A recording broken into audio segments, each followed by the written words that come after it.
Kita beralih ke informasi lain, pemirsa. Sidang perkara korupsi proyek sistem penyediaan air minum SPAM Kabupaten Pesawaran tahun anggaran 2022 kembali digelar di Pengadilan Tipikor Tanjung Karang.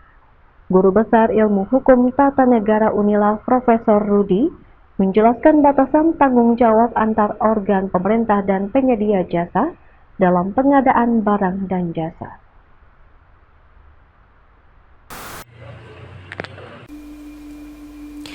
Pihak terdakwa Syahril Ansori dalam sidang lanjutan perkara korupsi proyek sistem penyediaan air minum SPAM Kabupaten Pesawaran tahun anggaran 2022 yang berlangsung di Pengadilan Tipikor Tanjung Karang Senin 6 Juli menghadirkan Guru Besar Ilmu Hukum Tata Negara Universitas Lampung Profesor Rudi. Saksi ahli menjelaskan batasan tanggung jawab antara organ pemerintah dan penyedia jasa dalam pengadaan barang dan jasa. Keterangan saksi ahli memperjelas pembagian kewenangan dan tanggung jawab para pihak dalam pelaksanaan proyek pengadaan barang dan jasa. Profesor Rudi menyatakan peraturan Presiden tentang pengadaan barang dan jasa mengatur secara jelas tugas masing-masing pihak, mulai dari penggunaan anggaran, kuasa pengguna anggaran, pejabat pembuat komitmen PPK, hingga penyedia atau pihak kontraktor. Terkait belum berfungsinya jaringan SPAM, saksi ahli menerangkan saat dilakukan running test, air telah terbukti mengalir.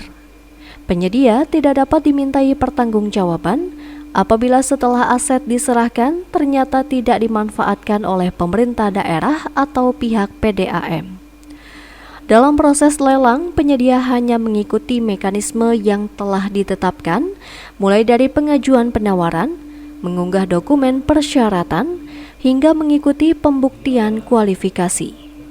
Kontrak ditandatangani setelah dinyatakan memenuhi syarat dan ditetapkan sebagai pemenang.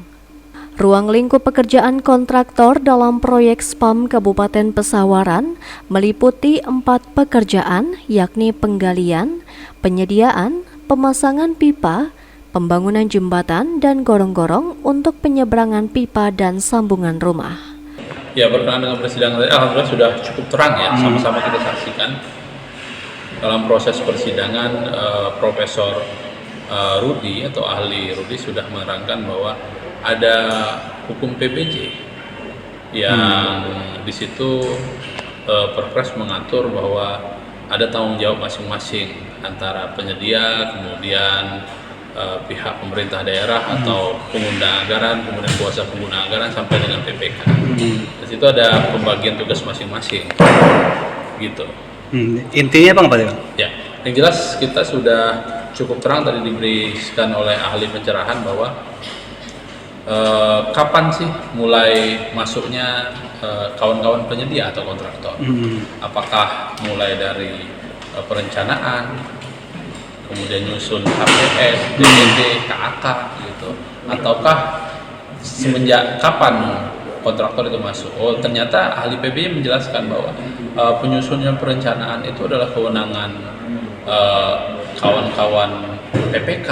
Kawan-kawan PPK itu mereka membuat perencanaan. Kemudian setelah perencanaan lelang. Nah, di proses lelang juga ternyata penyedia atau kontraktor itu belum bisa, sifatnya hanya sifat pasif saja. Mereka mengajukan penawaran, upload berkas, kemudian nanti ketika memang cukup berkasnya, kemudian diundang pembuktian. Nah, setelah pembuktian ternyata dimenangkan karena sudah cukup syarat. Dan akhirnya setelah itu kontrak. Nah, ini yang menjadi penting. Ternyata bahwa pertanggungjawaban teman-teman kontraktor penyedia itu dimulai dari kontrak. Kolisa Zahara, Sigar TV, melaporkan.